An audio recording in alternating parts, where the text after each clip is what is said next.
Hey! Hello! Hello. Hello, hello. So we are here again with Darren Cohen Oh, yeah. and the team. I know that Guy is going to have to leave in the middle, right? Because you have a show today. Sorry, I have a show tonight. Yeah. So today we're talking about company. So Darren only comes when we speak about Stephen Sondheim. That's the deal, obviously.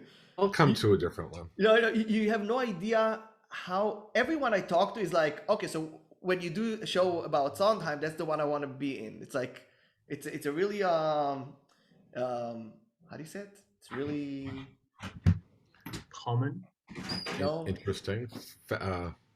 Honor. Okay, never mind. I don't remember the מחוזר? How do you say מחוזר? Popular. Okay. Yeah.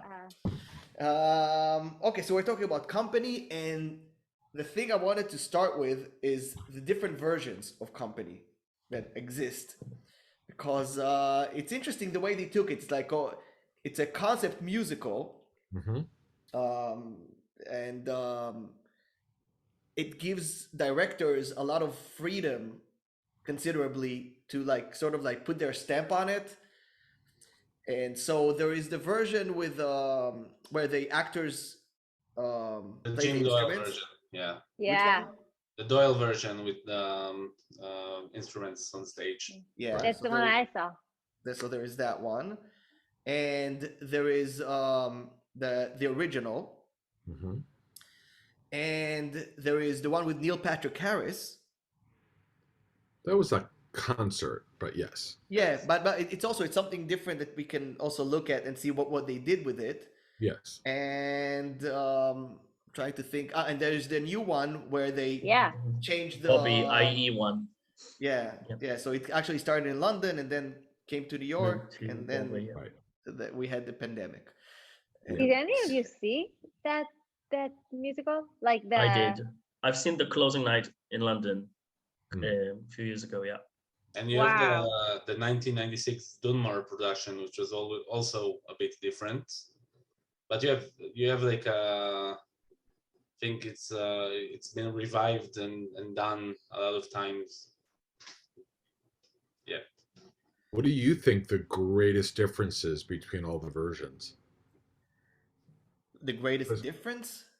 Yeah, because in my mind, minus him putting a song in that was taken out once or that kind of, I feel like you're right. The rest are really a director's take on it, but nothing else really, I don't think, ever changed. I think of the show as the same show all the time.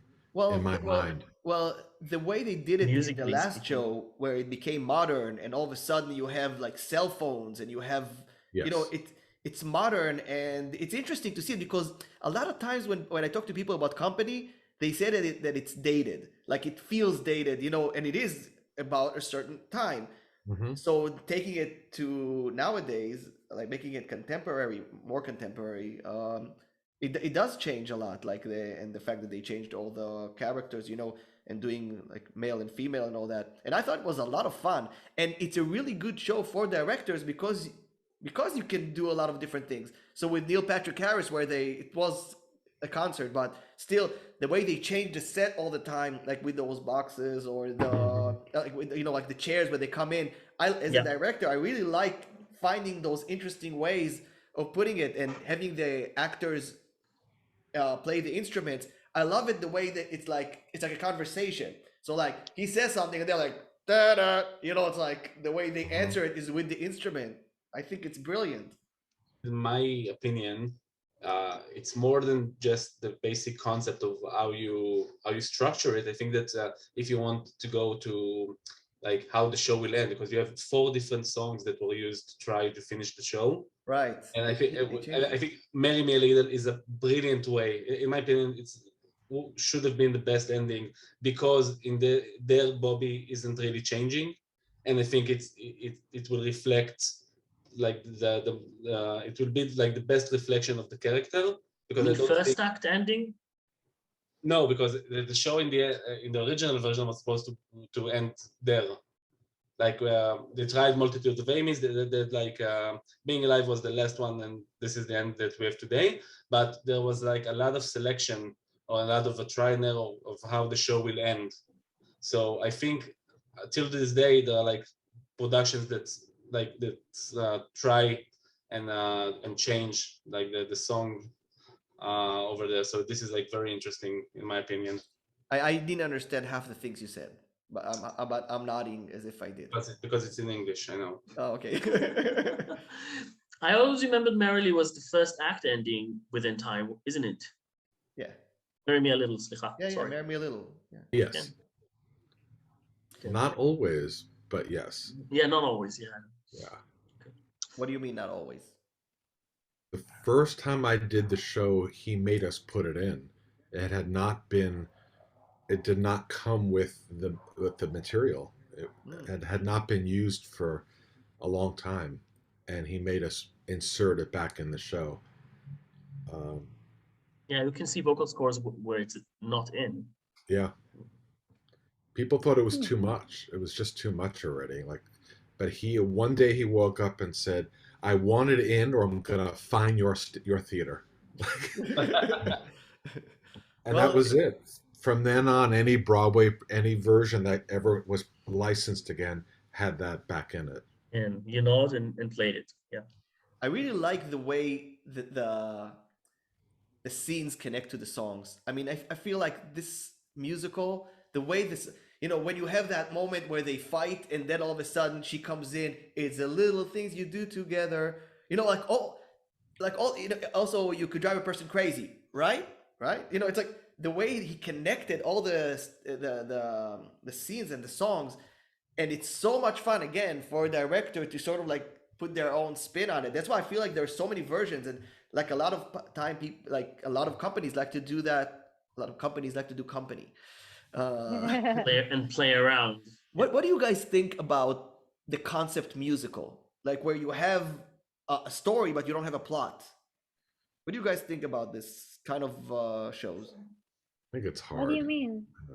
What do you mean that you don't have a plot? You don't have a plot. There's no. Because there's like scene and scene and scene, but there isn't like one linear line, as I understand what Idan says. Yeah. So you have many different occasions and events, but they don't go.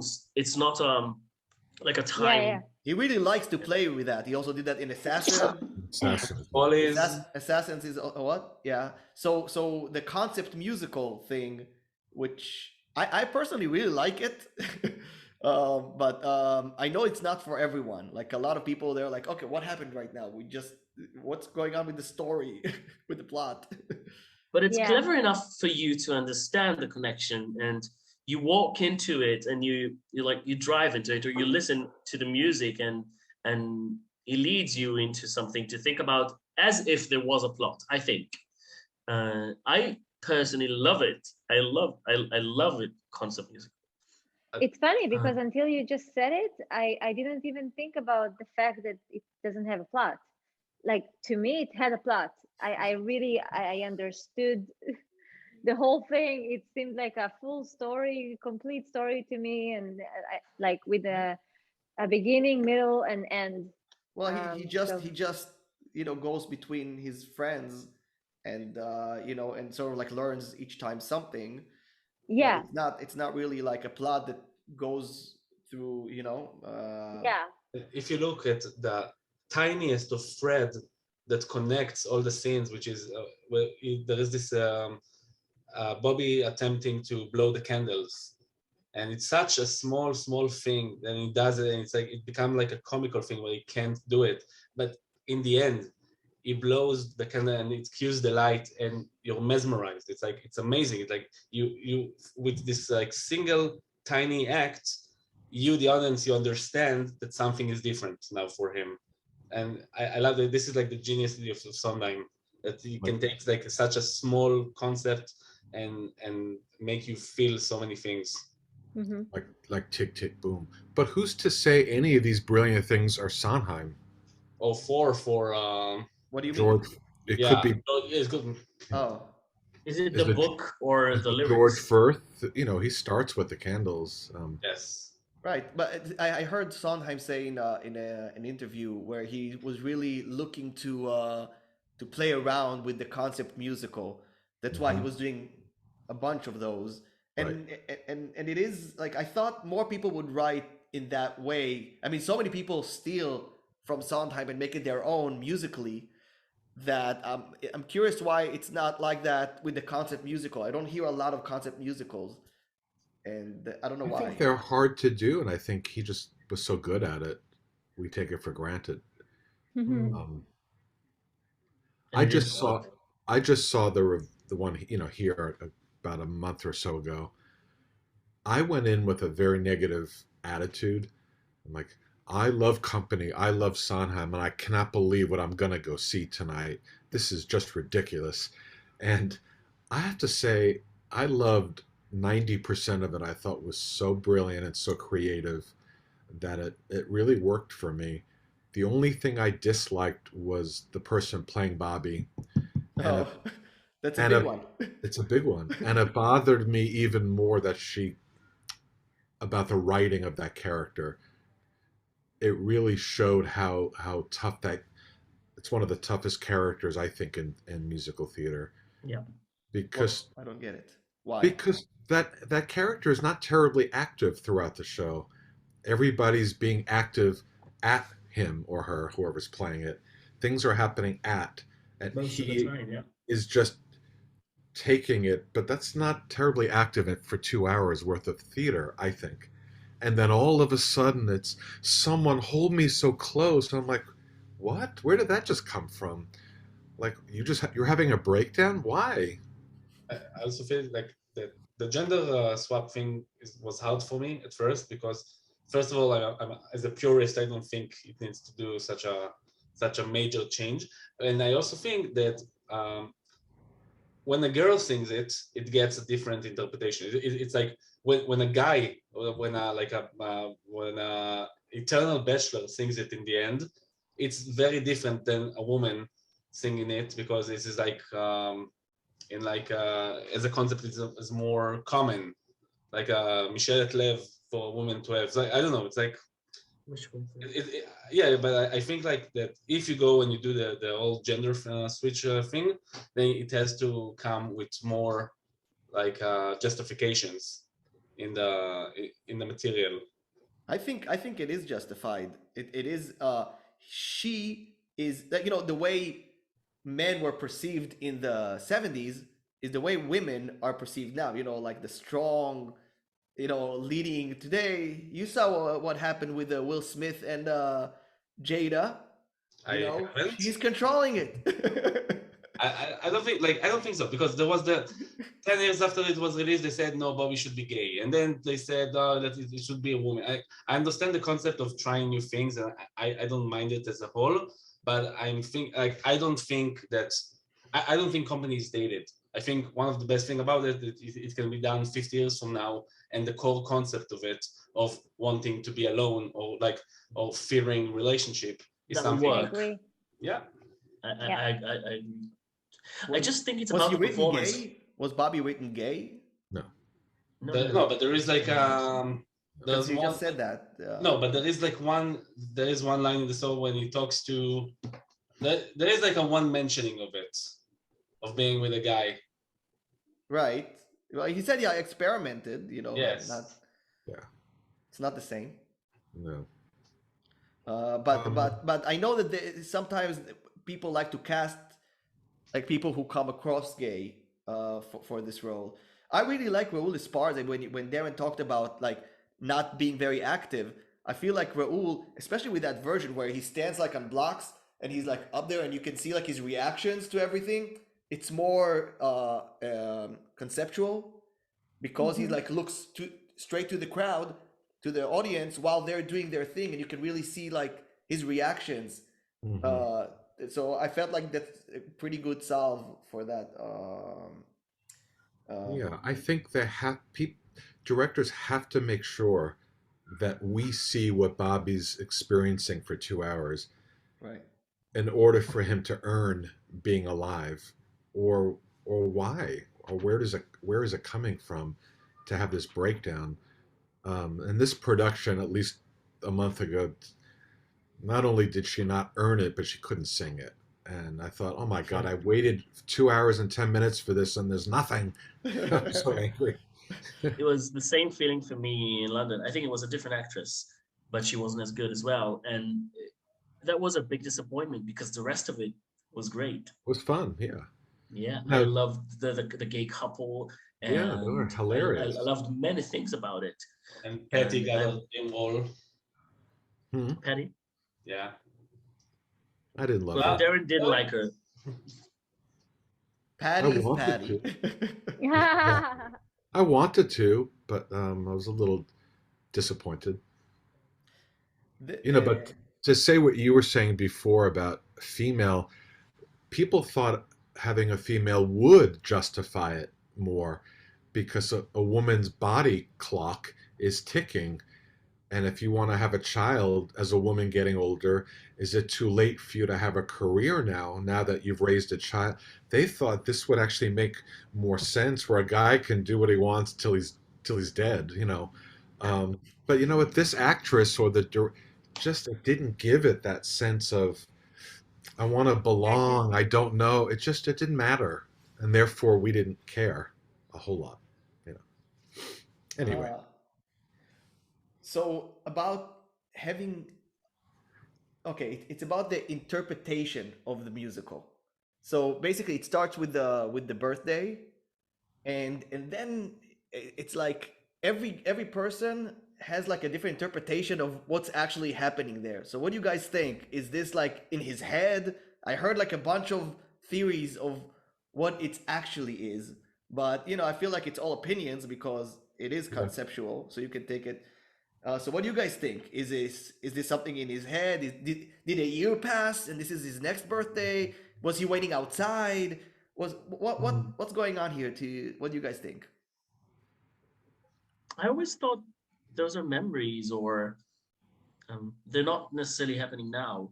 What we see, so it's flashback. They're not dreams, but I think more like flashbacks. I think.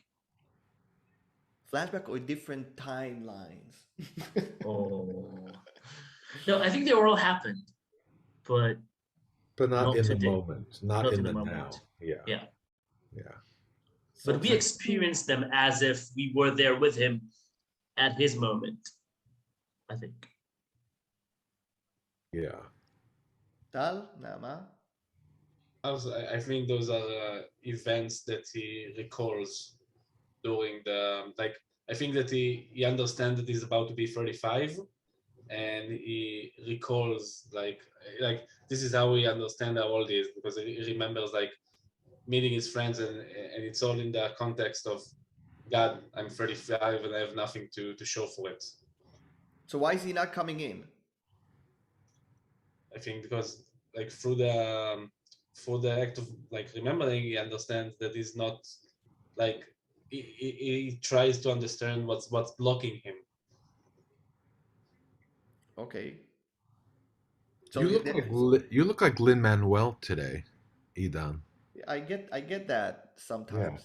Yeah. Just wanted to interrupt and say that. Yes. No, I get that sometimes. Very important. You're doing that on purpose, aren't you? You just need a little hat. We'll have a discussion about Lin sometime.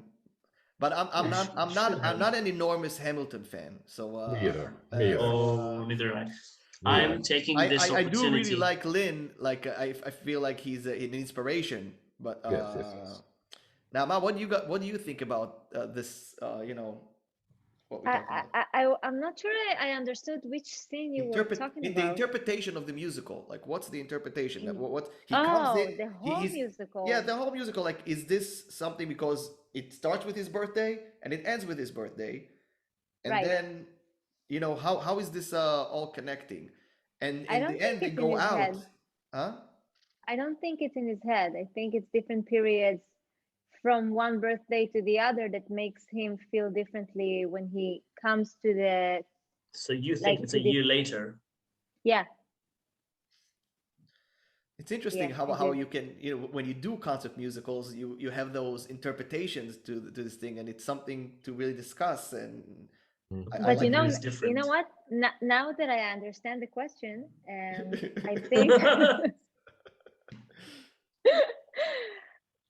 there might be like maybe at the beginning he thinks about, oh, okay, so it's gonna be my birthday and it's gonna look like this, and then we see like a bunch of hi, happy birthday, blah blah blah blah, and then he goes through stuff until his birthday, and because of the things that he went through, the end looks different than what he imagined it to be. I didn't understand you either, but so you think the whole event's coming up prior to his 35th birthday, so he thinks about what's gonna happen, and then okay. Yeah. When we use technology in shows, it really bounds us because he's using an answering machine here. You're like, hey, Bobby, da da da, you know, and that's really. I try to avoid that because, you know, it's like Avenue Q right now. You know, I directed Avenue Q, and we're doing this mixtape, you know, and all those kind of things, and it feels dated, like it's, and so the fact that you can change it, it's good, but it's still, I don't know, in the future, like before you said it's timeless, so the idea is timeless, but I'm not sure in the exact places and the way they're connecting that it's still going to be relevant forever. I don't know. Like, you still have voice messages on WhatsApp. Right, but I'm talking about the future. I'm talking about like, you know, like the future. Like it's not. Okay, guys, got to go. Bye. Okay, care. We don't. I'm going to go to the known question. What's your favorite song? This is a good one for me. I think my favorite song is Sorry Grateful, and I think it's not only. I think this is like the best definition of Sondheim, where he can punch you in the nuts so hard, because I think about it as a married man. I think this is like a moment that he articulates that you feel, and it's amazing because you are always sorry and grateful at the same time, and the way he explains it, and you like go, this is how I feel sometimes, and it's amazing. It's interesting that you said that, because the first time I directed the show a couple of times, and the first time I was single, and I had a completely different approach, and then when I did it after I was already married and I had children and all that, my take was so different, like from my mindset. So it's interesting that you said that. I felt the same, but I felt different before I got married. You know, when I was a bachelor, so I was like. I saw it completely different. Like I completely identified with different parts of this show. Yeah, I mean, the show have great songs and funny moments and everything, but this is the moment where it's bleak. Like I didn't laugh. I didn't enjoy. Like it was like a minute where it just like punched me in my soul, and I just like I let the show go on, and I was like thinking between me and myself. And this is like the greatest example of what he can do, how he can touch you. So I love this song. It's a great. You all got married in the last couple of years. It's true. And he was single when he wrote the song. He had never been married or anything in the 70s. So it's interesting where it came from with him, you know. And it doesn't take him a whole sentence to explain one side and then another verse to explain. It's in the same sentence. Yeah. Regretful, happy, and it makes you go, that's exactly how we live every moment. I want to kill you and I want to hug you in 1 minute, you know. That doesn't excuse you from saying what's your favorite song, right? No, that is my favorite song on the show. Oh, yeah? So I think it's the most important, let's just put it that way, most important song. Sorry Grateful. I think so. I mean, I can give more obvious answers, but I think that one is one of the most important ones to ponder. The rest, I think, they've become very showbiz. It's hard for me to think out of the box now of those songs. I love Not Getting Married Today. Right. I think it's brilliant. It is, but you took mine. Oh, I'm sorry. So we are 2-2. Yes. Yeah. Not getting married today, and You want the popular vote. Sorry, grateful. huh? You Right. want the popular vote. Right. Now we need Guy, you know? Yeah, the tiebreaker. He just left us. Anything else you guys want to talk about company that maybe I missed or I didn't ask about? I just want to say something. This musical is like one of the, like, it is really close to my heart because it's the first musical I've ever I ever saw in on Broadway.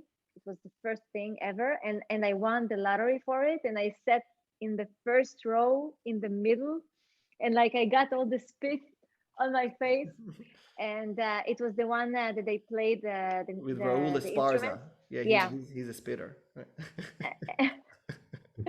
I didn't mind. There was no COVID, you know, everything was okay.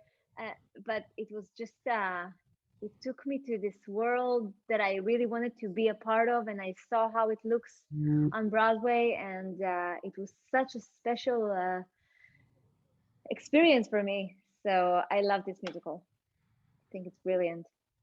Certain shows, when you drop the needle on the album, as we used to say, put you in a place immediately. And to me, Company and Merrily are the two that I just want to curl up in a ball and go live in that world for 2 years. And don't get me wrong, Sweeney, Night Music, those are amazing, but I feel like the way they're orchestrated, what they're about, I can come in and out of. But there's something about those two shows that I just mentioned that really, I don't want them ever to change. To me, they epitomize Sondheim so much. I don't know why. When I hear the beginning of Company CD, it's like, don't change the orchestra, just leave it. It's a piece of art.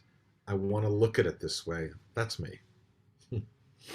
I'm not crazy about the orchestration actually of a Company.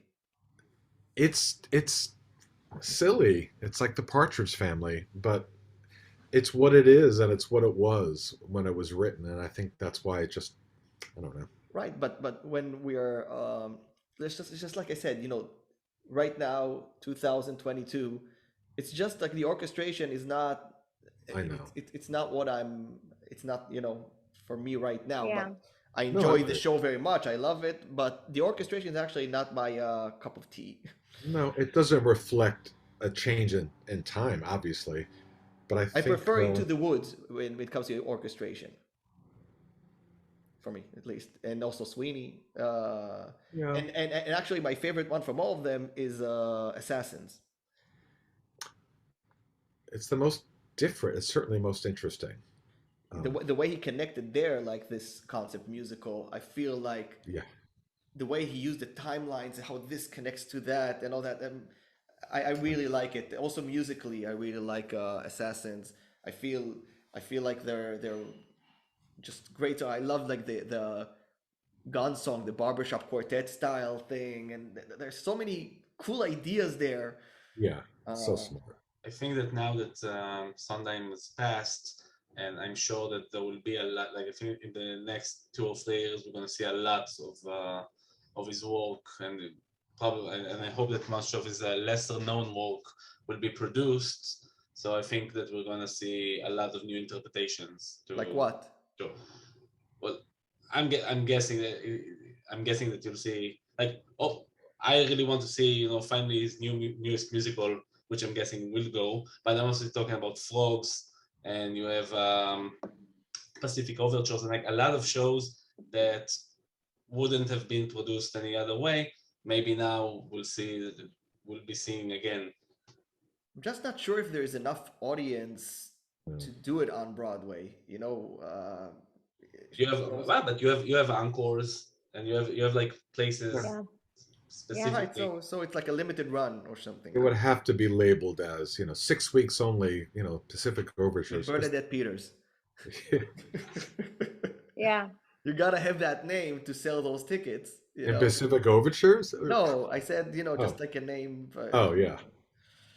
I think they did that. Salonaga, probably.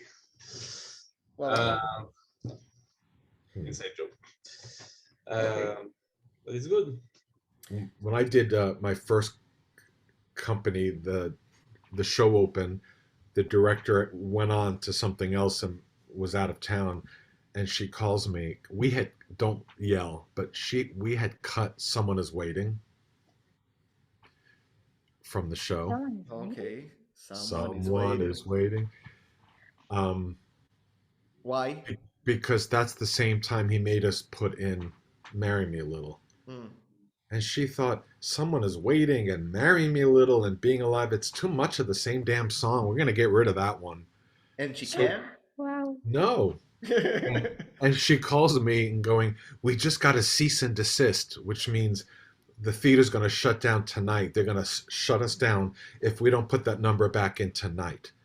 Wow. And I can't make it back in time, so you're going to have to figure out how to do this. You better tell the actor. So we hadn't rehearsed it like in over a week. So I said, take out a photo album, put all the lyrics in, and someone is Susan. Great.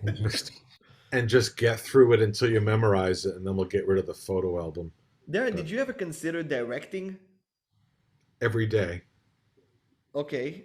3 times a day. Really?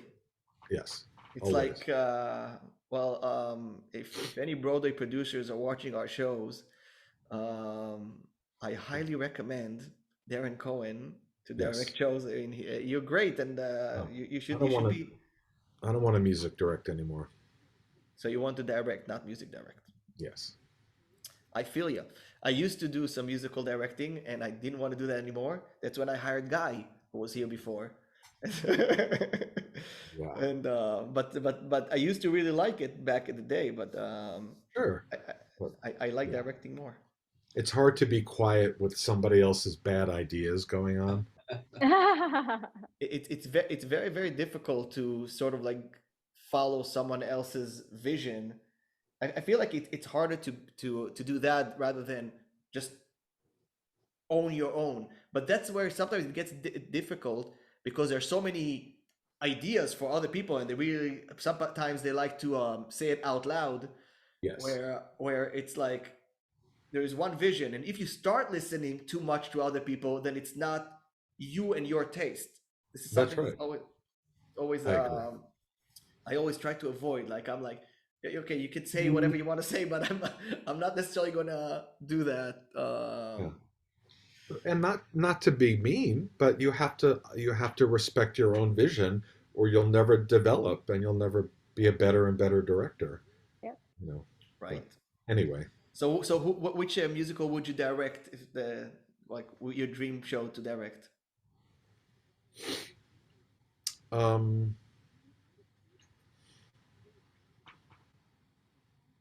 I don't have an answer. Tal, which is your dream show to produce? Merrily. Really? So what did you say? Darren. What did you say? Merrily. It's also it's my favorite, and I see.